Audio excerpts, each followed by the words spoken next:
Hi everyone. Just to remind us where we are. So the Kamenniy Island, you see where the red pin is. So this is, I would say, not a big territory at all, but in fact, it's not just one island. This is a group of islands, and we call them the islands, Ostrava. That's it. And it was kind of a code word. Let's go to the islands. It actually meant let's go to these particular islands to have some fun, to spend it like no other, and get away from everything and just have fun all night long. That's basically what it meant. So it has always been a very affluent area, starting from the 1700s, starting from the 18th century when St. Petersburg was established. And as you can see, the I would say, well, the tours before that we discussed the Petrogradsky district, and we walked along the avenue. Right, you see, it's the one that stretches from to the right-hand side from the State Hermitage Museum, crosses the River Neva, past Peter and Paul Fortress, and then just a straight, super straight street that goes all the way and then to the Kamenny Island through the bridges. So this is the area that for a long time was quite secluded and quite separated from the mainland. So that's exactly why there's still so much green. It still feels like a well, not a wilderness exactly, right? But it doesn't feel like a city at all. And the bridges there will be built only in the very, very, very end of the 19th century. Well, and actually, I would say the proper bridge is only in the beginning of the 20th century. That's basically it. So, and after these bridges were inaugurated, obviously, I would say it all immediately got even more expensive to buy property there, to build anything there. So, yeah, that's how it works. Okay, and it still is. And I think it will always be like this because this area is really a paradise. So we are now walking along the Kamenny Bridge, or the bridge to the Stone Island. That's it. Uh, to the from the right hand side, this is still the Aptekersky Island, kind of the pharmacist island. We have done tours there, and now what we're looking at is the Stone Island, the Big Neva River, and yes, I always show this photo up until actually, I would say early Soviet period. It was a very rural area. Yes, all the royal residences, aristocratic mansions, they had been there, but there were no roads. It was really like a countryside. This is the stone embankment, and now obviously everywhere there is the uh, just the streets, asphalt, electricity, all the facilities, everything is there, obviously. But it doesn't feel like wilderness anymore, but yet it doesn't feel like you are in the heart of the city. So it started off with the Kamenny Palace, or the palace on the Stone Island. It belonged to the Romanovs. In fact, was commissioned by Catherine the Great. It had been rebuilt. Well, but anyway, so it was commissioned by Catherine for her son Paul to keep him away from her as possible. So that was quite far because there had not been bridges and he had to sail. So it was definitely longer than 1 hour, well, about 1 hour to reach St. Petersburg by water, just on a boat, especially a vessel boat. So and it was far, and it was good for Catherine, so she was quite happy. And ever since the Romanovs started to settle there, the people close to the Romanovs, the courtiers, the relatives, and also aristocrats that wanted to be as close as possible to the Romanovs, they would settle there too, such as the Oldenburg family. So this is the country house of the Oldenburg family. As we know, they were related. They were relatives of the Romanovs through Nicholas I. We'll be talking about Nicholas I on the upcoming tour of Alexandria, by the way. Yeah, so there are a lot of smaller rivers that go through. As I said, there's actually several islands placed together, and Well, in most cases, you don't even notice when you cross from one island to another. There are a lot of small bridges, little creeks, canals. So, yeah. And you see, this is, for example, this is the photo from the Soviet period.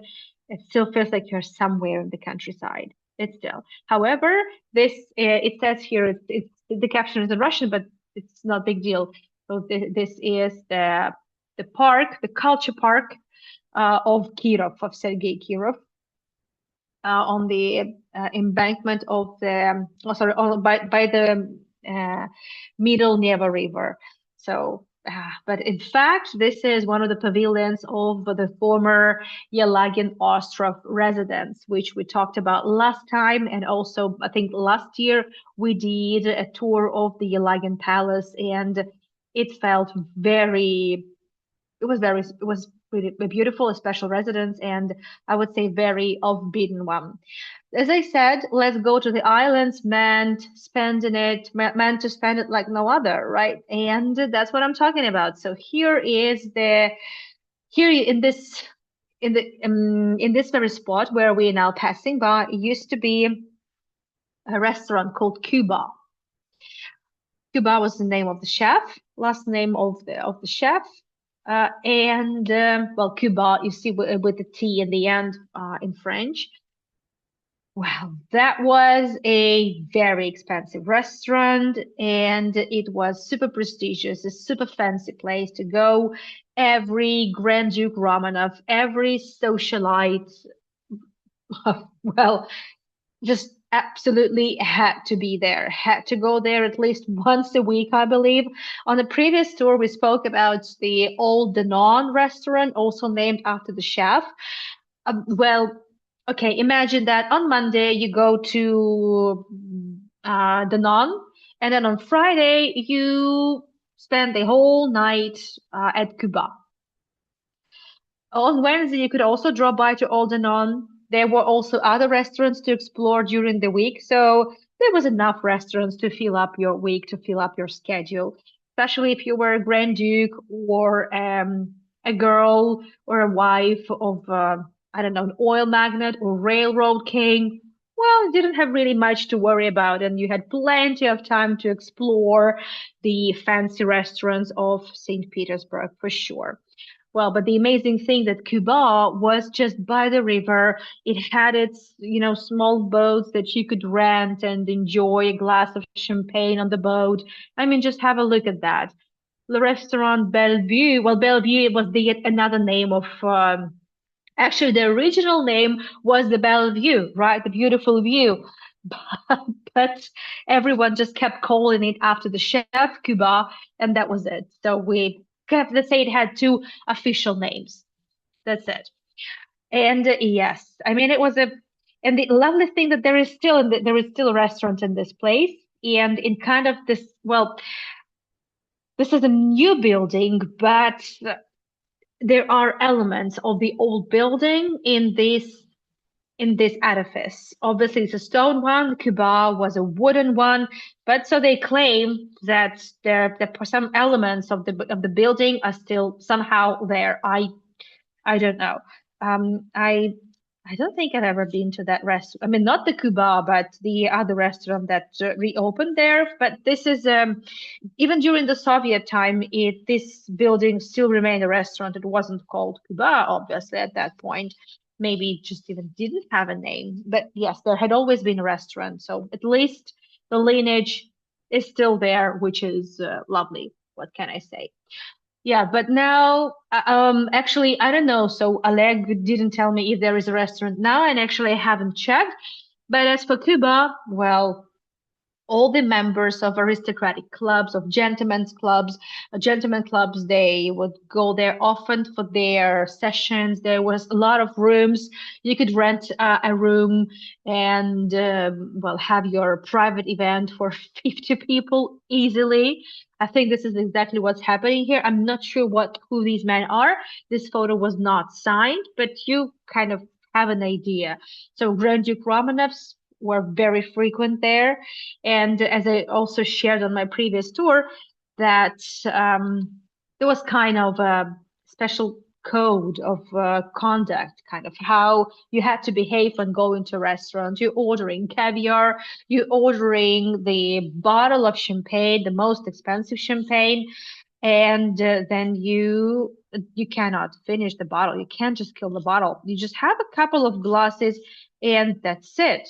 So you have to leave the rest of it because if you finish it, they might think that you were broke, you know? Just this. Imagine.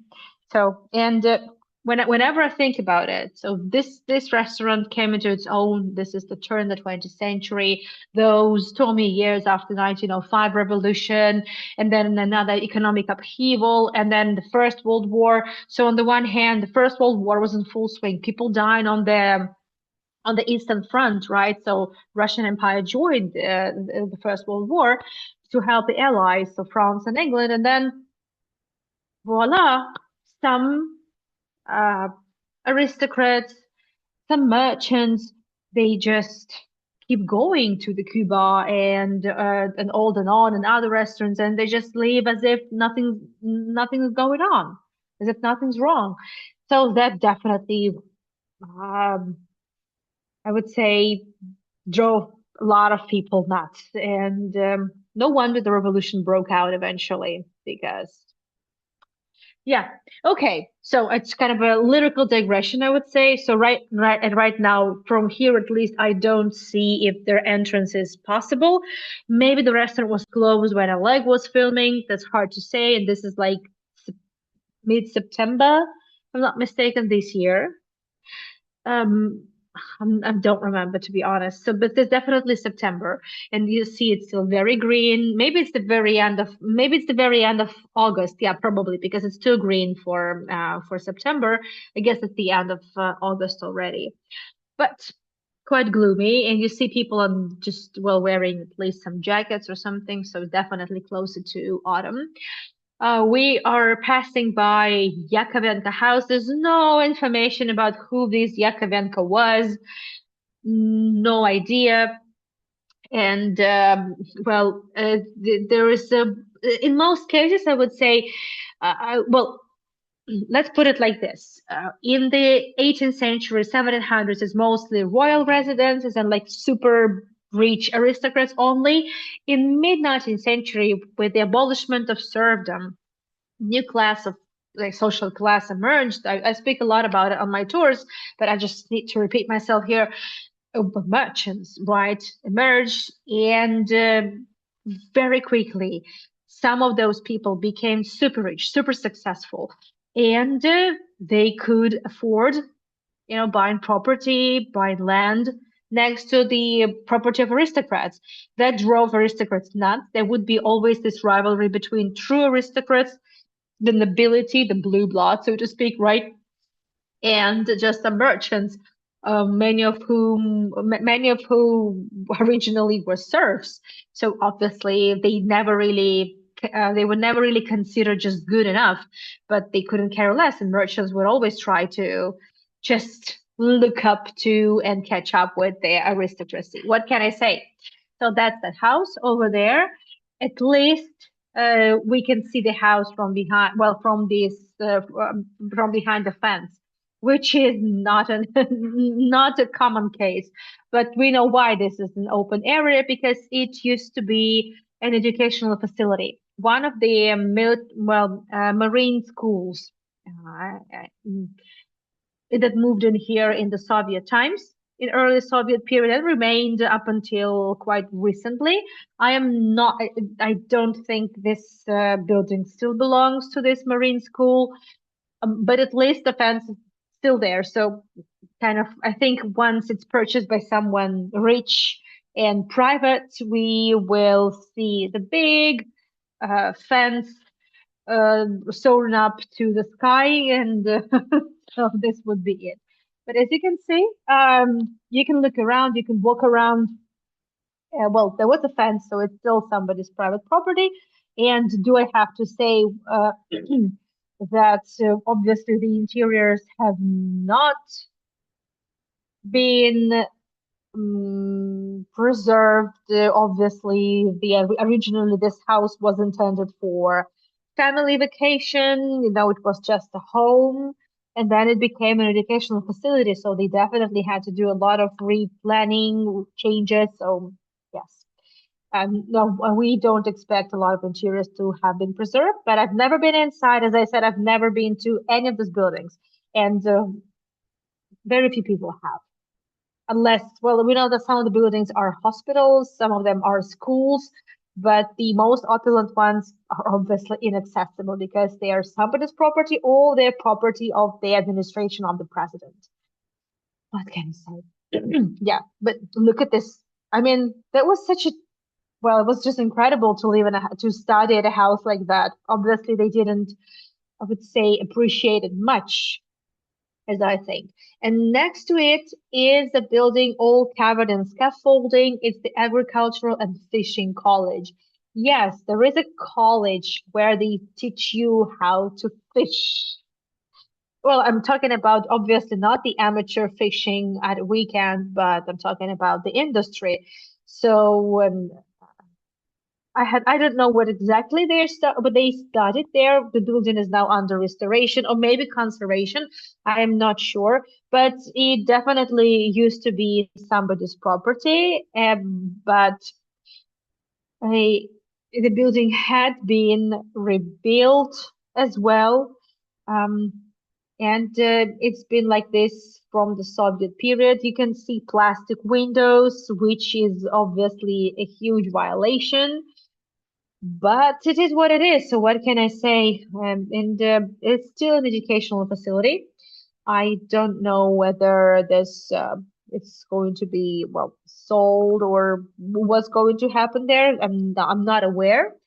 Um, well, but well, this is the by the way, this is the photo taken. These are the students of this agricultural of agriculture and fishing school. So the banner says "Слезами залить мир безбрежный." So it actually says to cry a river in in the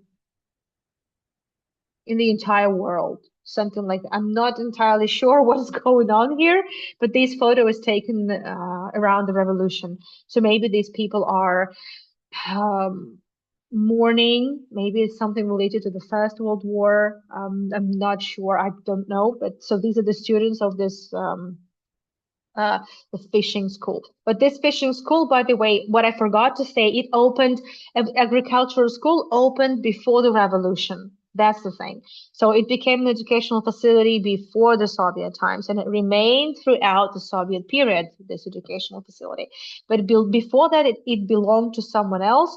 It was somebody's country manor.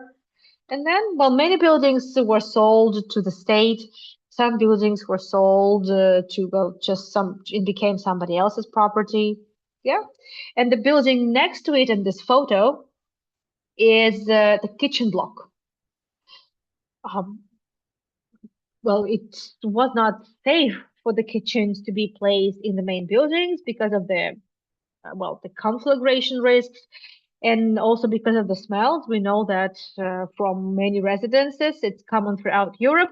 So, but um, it became the kitchen block in the 1900s when the building became educational facility. Before that, it was just a summer house, a very typical summer house of the 19th century. Often, definitely, I would say, not a very wealthy family. It looked a little bit different. Definitely was somehow changed. But what we know is that Alexander Pushkin, so Russian Shakespeare, Russian Byron, Russian poet number one, he rented this summer house for several summers after he got married. I'm mentioning Pushkin because Misha did two episodes, two tours on Alexander Pushkin. And tomorrow he's giving a lecture on Mikhail Lermontov, who was a huge admirer of Pushkin and also, just like Pushkin, was a huge admirer of the Caucasus and Tbilisi, where I happen to be now.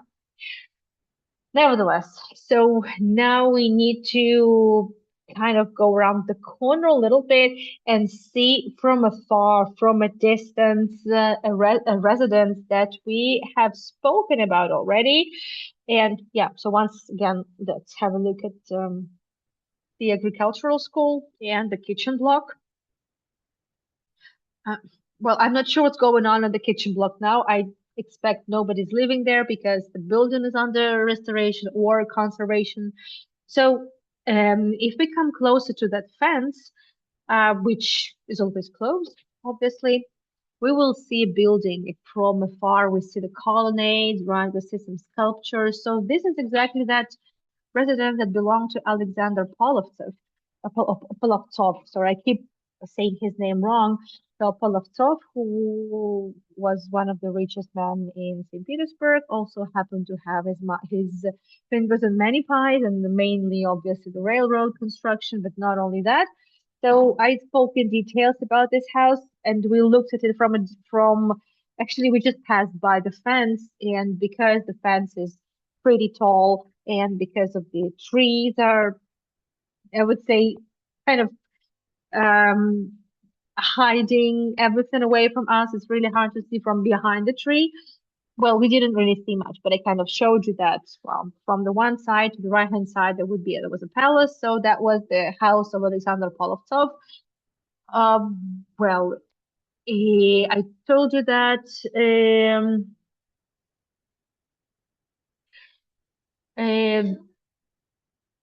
uh, his son, after the revolution, I just will briefly mention that his son eventually he decided to stay in the country, and obviously all the private property, everything that he had inherited from his father, remain well was nationalized, and then he just basically was allowed to stay in one room in his house. And but Alexander Polovtsov did a great thing because he was appointed in charge of a commission that dealt with distribution of the former aristocratic property, and the distribution of these artworks, antiquities to different museums. And he helped save a lot of items from being sold abroad. As you know, this was a very common practice for the early Soviet government to sell everything away because the country had been so devastated by the First World War, the revolution, the Civil War. So I would say we should be grateful to Alexander Polovtsov. Yeah, so that's him, and I love the doggy. Natalie, thank you so much for the tips. Thank you, dear. Thank you. Yeah. So that's just something, this bit of story that sometimes we tend to kind of forget about the people who, uh, thanks to whom we at least can see something in the museums, or we can see a lot, but we sometimes forget that there had been some people who sacrificed a lot for this museum to survive. And there are many great stories of, I would say, very simple people who uh, helped all this legacy, all this heritage survive to the date. And that's what the facade looks. I have never been there at all. This is one of the residences that has this coded name, Residence K4, K6. I'm not entirely sure what K stands for, but it doesn't really matter. So it's one of those residences that Marilyn, thank you so much as well for the tips.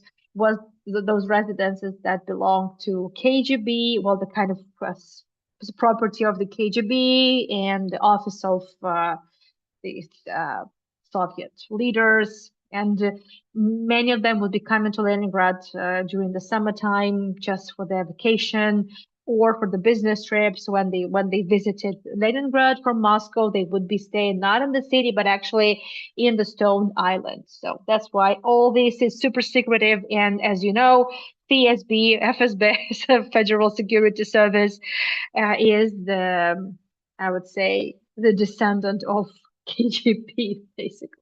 So it's one and the same thing.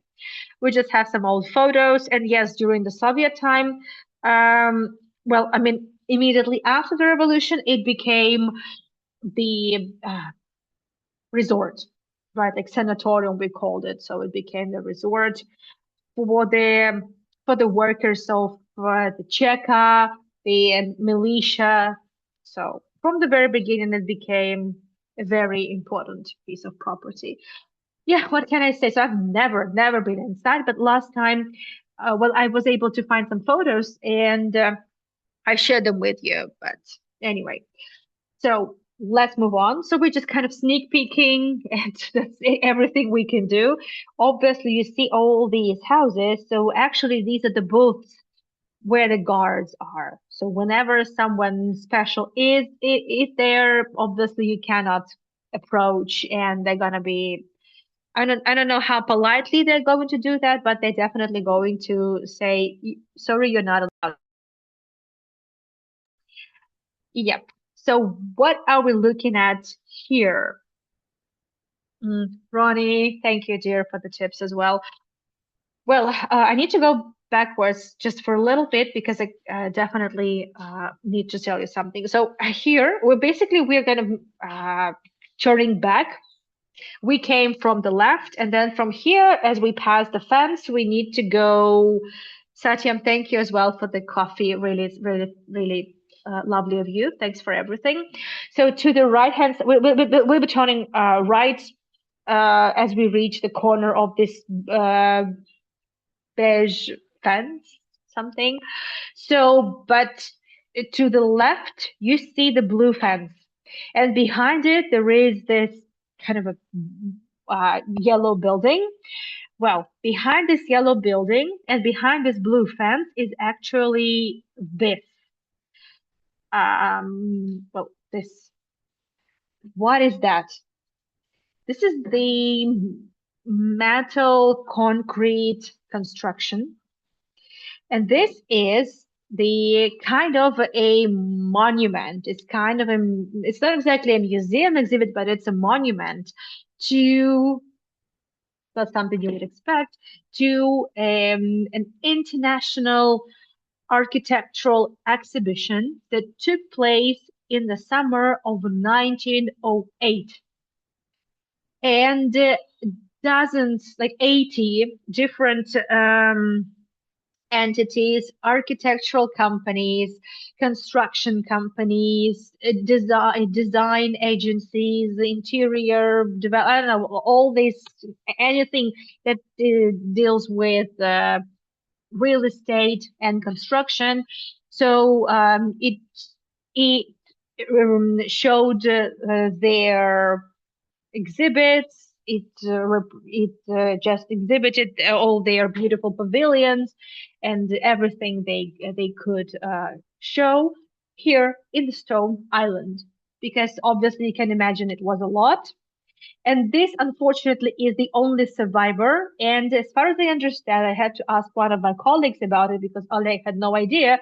And I just kind of, when I saw the video, I was thinking, okay, what is that? What was that? I mean, and then I asked my colleague, and she told me that this construction is is under restoration because it's the only memorial to that 1908 exhibition. So that now that we have reached the corner of that stone fence, we're looking at this kind of a flat area. It's not somebody's property; it's just the territory of the park. And this is exactly where this exhibition was held. Basically, the entire island, the area around one of the lakes, or one of the, not the lakes, yeah, well, there were actually a couple of ponds. So this is the area where the pavilions of these architectural companies, construction bureaus were located. Unfortunately, there is no monument to this exhibition. All those pavilions were taken down because obviously they were makeshift. They were just for the exhibition purposes, right? They were not meant to be the the living spaces, so to speak. They were there for 2 months, if I'm not mistaken, in 1908. That's it. But all of it is gone. But there were tons of photographs. And when I found these photos, I was struggling like well, I was just thinking to show you maybe 10 of the photos, but I was really struggling. It was so difficult to choose that I decided to show you all of them.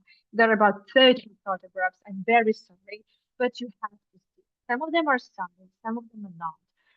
So, um, when I was saying that there was like the okay, not the entire South Island, but the huge territory.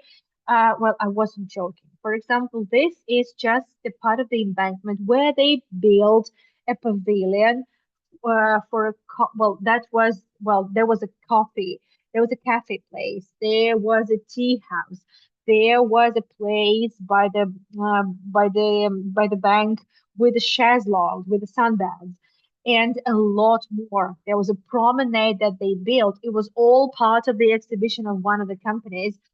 I mean, just all that. Look at these pavilions. And this is 1908. So obviously this is the heyday of Art Nouveau. Well, this is the pavilion. So the pavilion itself was like makeshift, right? It was just for well temporary purposes, but they also decorated it with well, let's say if it's the, for example, this is the pavilion of the Stroganov of a Moscow Stroganov School of applied art, and they just exhibited what they had there. So they exhibited all these, the dishes, the kitchenware, the beautiful well interior details such as the chandelier, for example, and a lot more. And you see many of these items are made in the kind of old Russian style, so that's because it was super trendy. That was basically it. Yes, and well, that's why I really didn't know how to choose, because all these photos are absolutely unique and there is so much to see. I mean, look at this. It looks like it's just somebody's home, but it's not. It was the imitation. So this is the exhibition of this Moscow Stroganov school. It just imagine how much energy, how much effort, money, and time all of that took. They were so the participants were from America, from Europe, from Sweden, from Finland, from France, from Italy, from Germany, from Estonia, from Finland, from many areas of Russia, obviously. This is the construction of one of those pavilions by the one of the ponds. Incredible, absolutely incredible. This is the Chinese pavilion because, well, China would always be a big frenzy. Uh, it, I don't know really what to choose. I don't know. Well, there was a company that produced also fountains, so they just built kind of a kind of a fountain there. Well, I don't see the water, but I guess it wasn't needed. It was impressive enough, just as it was. Also, there was one company that also made houses for kids. There was some European company that also made small houses for kids, expensive toys. There was a big international committee, and it was all, by the way, this is pavilion number 20. I don't have details, sorry. It was the initiative of the civil engineers of St. Petersburg.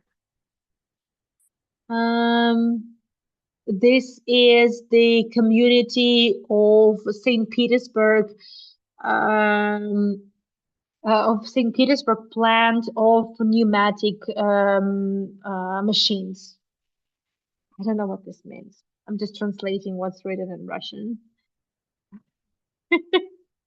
Yes, do I have to say that there was also a company that uh, designed the barrel vaults and the gravestones. So the committee, obviously, right? So the do I have to say that the Romanovs, all the aristocrats visited it? There were a lot of foreigners. It was the so that summer was very busy, and there were a lot of people in the Stone Island, and many of them stayed in the Stone Island too. They just it was a good place to be during the summertime. This is the pavilion from Riga.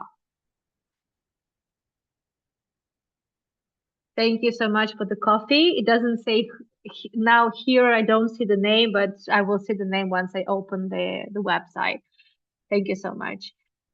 This is a rare footage. I mean, well, normally if you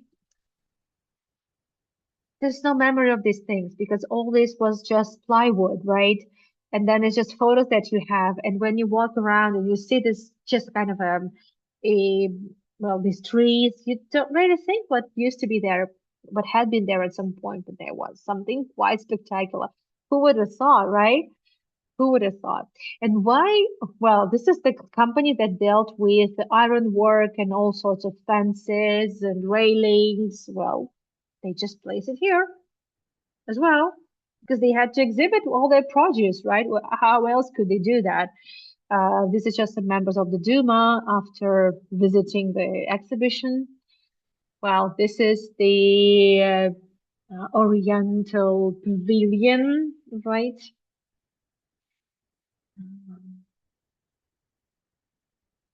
I'm trying to see what is written in Russian, but I can't really understand now. Sorry. Well, anyway. But this looks like this is some Russian company. Over here, this is the pavilion of Egerstorf, and this is I think this is either Finnish or Estonian entity. So that showed their burial vaults on gravestones. Yes. And this is the pavilion of George Borman.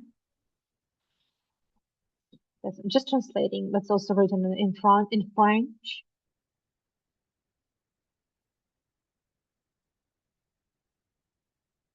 I have seen some of these photos before, but not this many. So I'm sorry, I just couldn't choose. I just am going with all of them. Well, there are more, but I had to stop with this 30 something. It doesn't. It really it just doesn't seem. It's built from something like plywood, but yes, it was. It's one of the entrances, by the way. It's one of the main entrances. So this is the main entrance, and that was also one of the entrances. There was there was like several of them, but this is the main one. Mm. So this is the what does it say? Riga, also Riga. Oh no, no, also the one of the entrances. Sorry for that.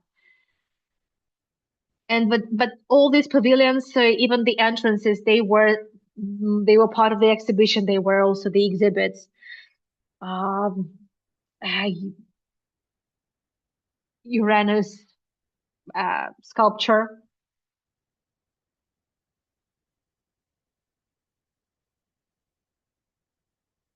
This looks like one of the pavilions in Peterhof, by the way.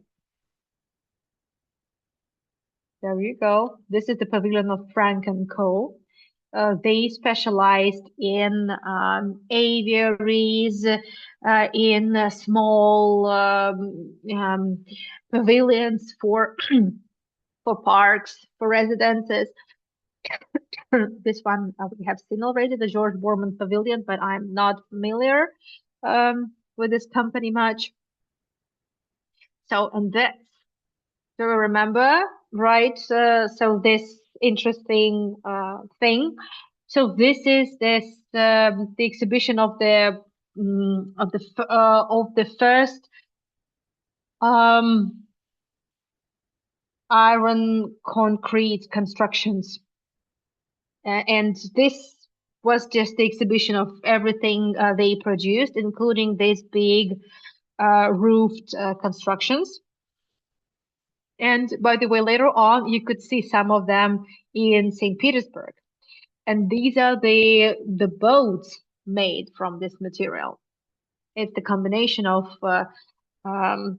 metal ribs and the concrete. I have never seen boats like that. So the boats, even the boats were exhibits. I had no idea these things could actually float.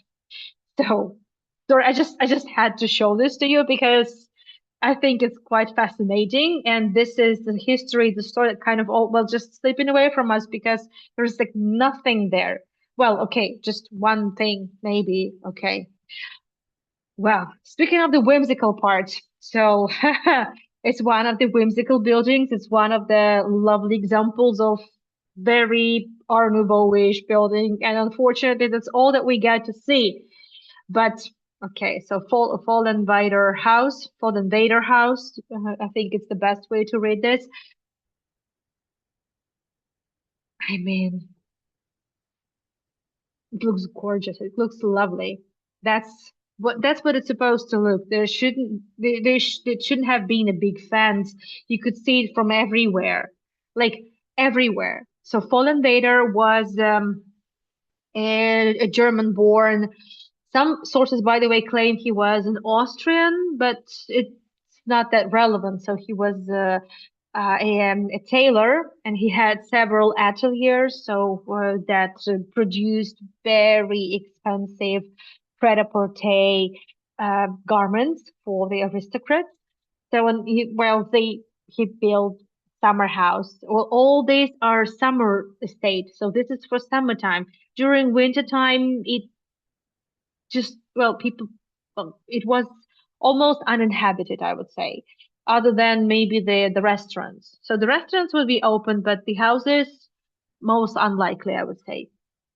And why it was such a popular place during the summertime? Well, yeah, going to to well outdoors somewhere, countryside for some fresh air. That's always nice, but it was absolutely essential because it was extremely dirty and smelly and almost unbearable to stay in St. Petersburg because of all the waste, because of all, well, there were no cars, there were horses, and horses just pooped in the streets, and all that was lying on the streets, and then it would be all dumped into either the pits that the cesspits, or it would be just taken into the river. So just imagine how unbearably it smelled and everything. So yeah, that's why it was absolutely essential to escape.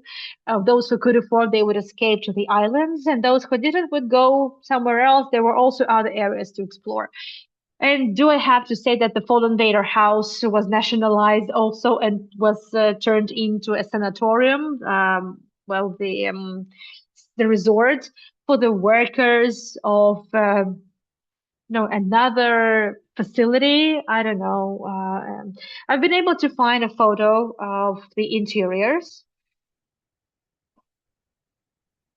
He must have been a very good um, tailor. What can I say? Lovely, quite minimalistic, I would say.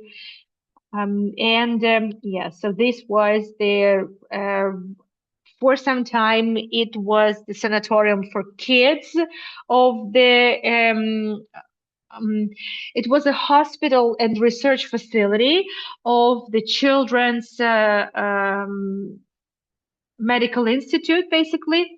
And later on, it became a sanatorium. So I have the photos from the 50s, and it was just sanatorium.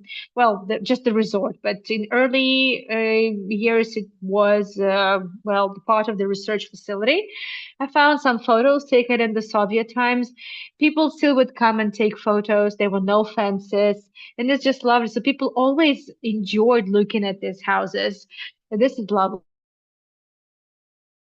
I mean, well, these are the people, these are the workers. So it says which year, 1954. So these are the workers of one of the plants, and they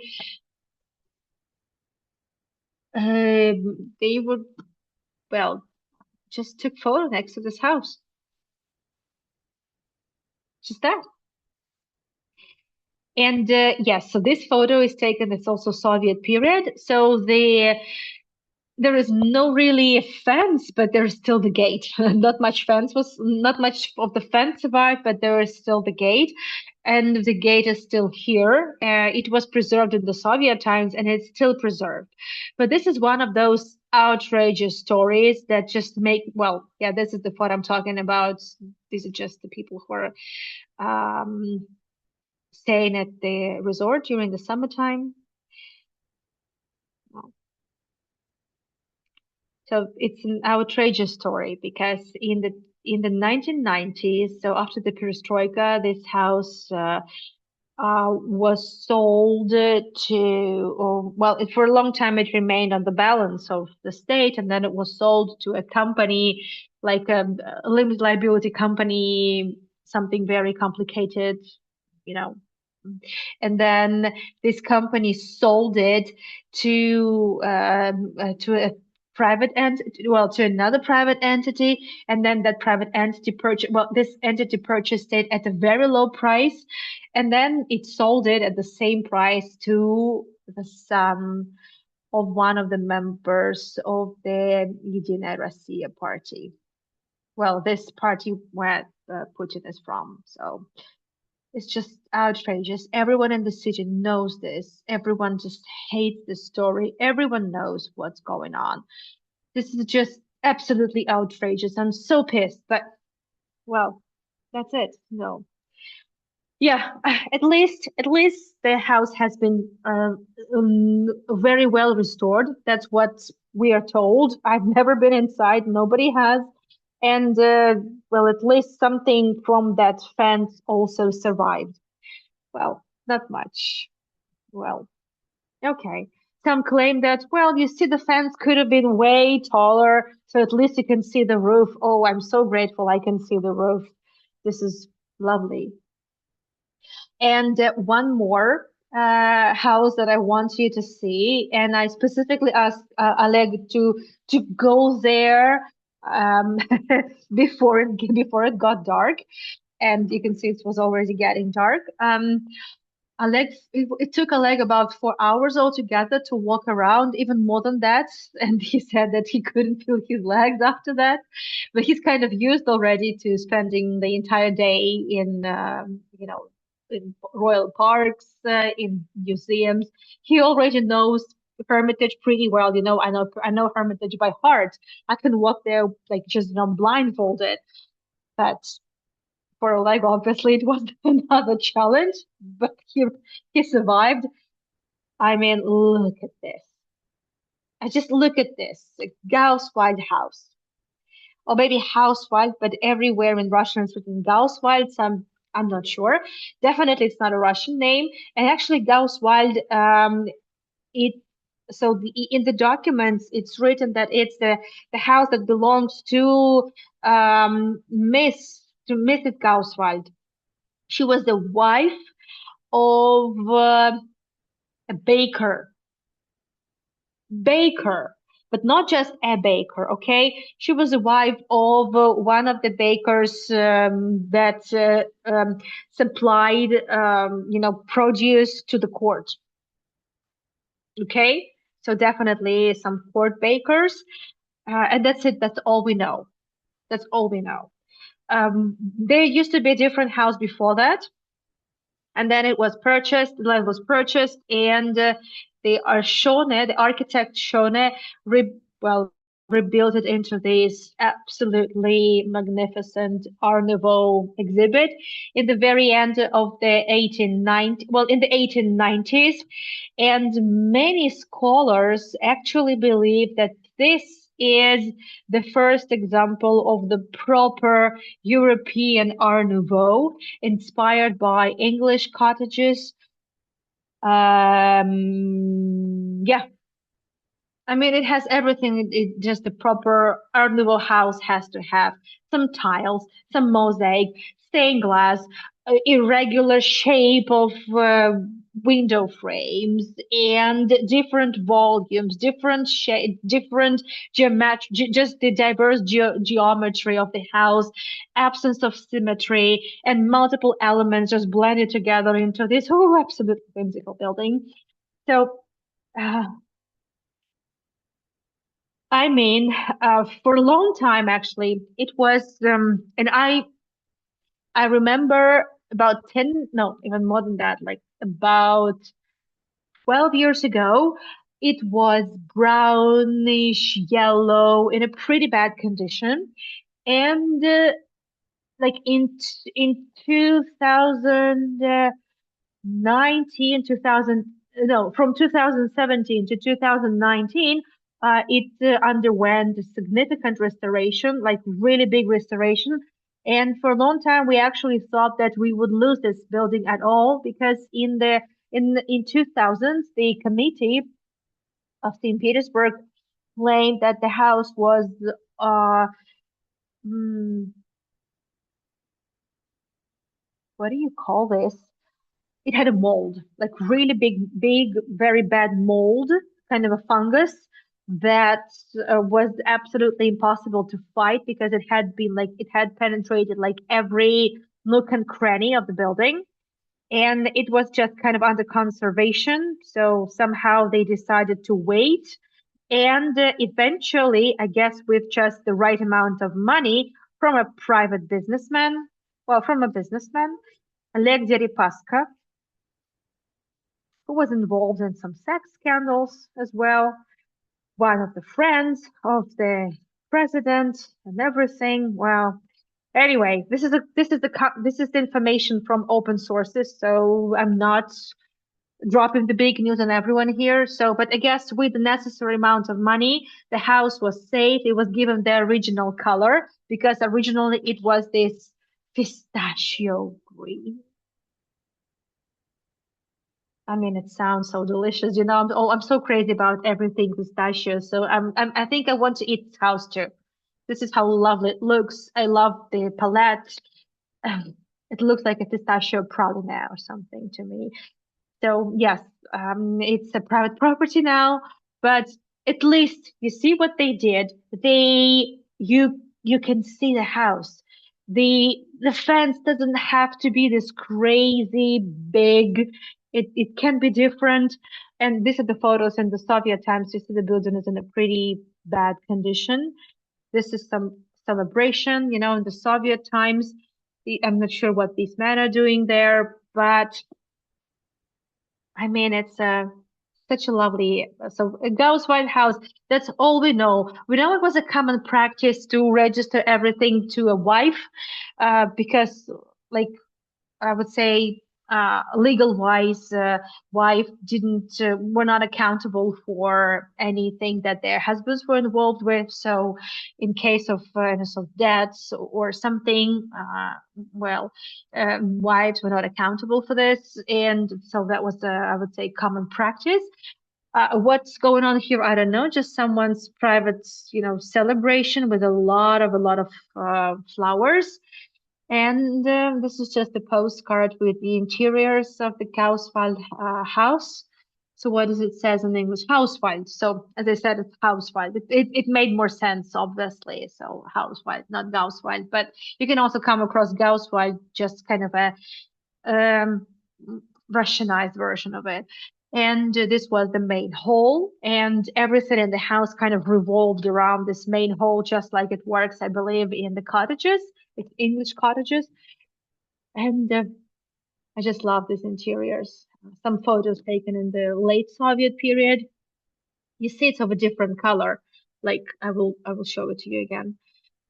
There are very few photographs actually, like very few because it's not a museum and it's private property. But in the Soviet times, you see it was yellow and brown.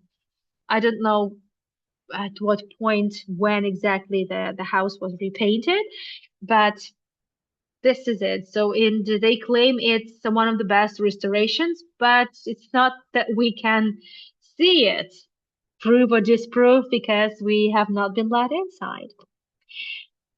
Anyway, so this is it for now. I would say it's the perfect timing, and I've been able to show you everything I have planned with regards to this video, but it's not all. We still have something to see for the next time, and I believe next time we're going to wrap up with Stone Island, and I have more islands to take you to anyway. Yeah, so the chat is on. Thank you so much for joining me. I'm so happy that I've been able to take you to this island. It's really a lovely place to be.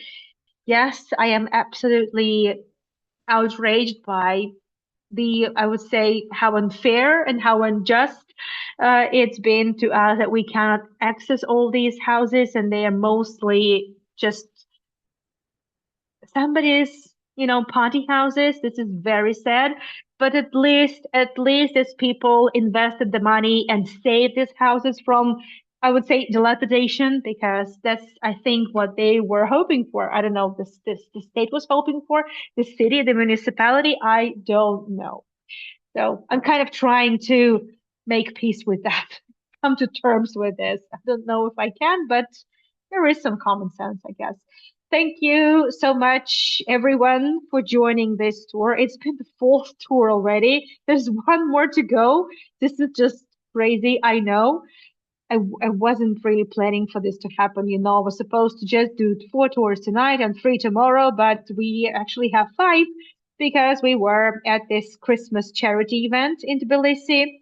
That was the first tour of the day, very short notice. I know you can find the recording and catch up with it. It's a lovely event to enjoy. So when you have the, I would say, 372 minutes, just hold on, okay? Well, uh, I'll be happy if you could just check this out. I know some of you already have, and some of you have actually been on that tour with me. So the plan is in 1 hour from now, I'm catching up with you in Peterhof on virtual tours for the tour of the Alexandra Romanov residence. And tomorrow it's going to start with the live walk in Tbilisi. I'm going to take you to another beautiful spot. I've been given permission to take you somewhere really lovely. I hope it will work out. I have to go there in advance and double check as I always do. So, but I hope it will work. Then Misha is given a lecture on Russian literature. It's going to be Mikhail Lermontov, who was also poet of Romantism period, and he was also a big fan of Alexander Pushkin and a big fan of Tiflis and the Caucasus, Tbilisi and the Caucasus. And then I'm taken to Jerusalem for the Temple Mount tour. Thank you, Ronaldin. I do not forget there is always the dreaded demolition. Yes, but I think, well, those houses, they were monuments, so technically you cannot demolish it, but you can just turn your blind eye to them and wait for them to dilapidate because of the weathering, because of time. So I don't think they would have the guts to. I mean, no, like they wouldn't care. Yeah, so they could, but you know, time also is a good demolisher in this regards. Let me see, Dorley, if I got the tips from you. Let me see. Yes, Dorley, thank you so much. Thank you. Thank you. Thank you, everyone, for your support. And I will see you in 1 hour from now. Uh, Natalie, you will see the replay tomorrow. About with what virtual tours, by the way, just to remind you that they are doing now, we can see the replays only within 3 days after the live stream is published.